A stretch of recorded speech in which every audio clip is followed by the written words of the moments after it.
Rolling the dice. A gamble in language and life. Hello, and welcome to our English learning series. Today, we're going to explore the phrase, rolling the dice. This expression is not just about a physical action in a game, but it's also a fascinating part of English idiomatic language. So, let's dive in and understand what it really means to roll the dice in different contexts. In this section, we'll explore the literal meaning of rolling the dice. Dice are small cubes with different numbers of dots on each side, used in games of chance. When someone rolls the dice, they physically throw them in a game, like in Monopoly or craps, to get a random result. This action is based purely on chance, with an unpredictable outcome. Now, let's look at the figurative use of this phrase. In everyday language, rolling the dice means to take a risk or a chance on something with an uncertain outcome.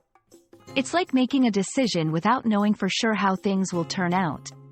This expression is commonly used in business, personal decisions, and even in casual conversations about taking chances.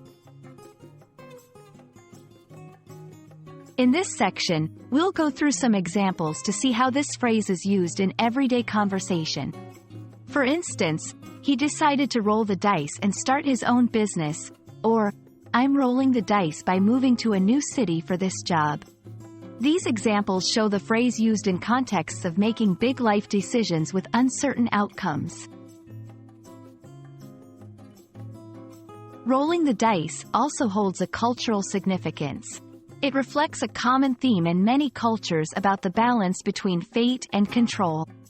The act of rolling dice in games is a metaphor for life's unpredictability and our attempts to navigate it. We hope this video has given you a deeper understanding of the phrase, rolling the dice. It's a powerful expression that captures the essence of taking risks and facing the unknown. Remember, learning a language is not just about words, but also about the phrases and idioms that give it color and depth. Thank you for watching, and we look forward to exploring more interesting phrases with you.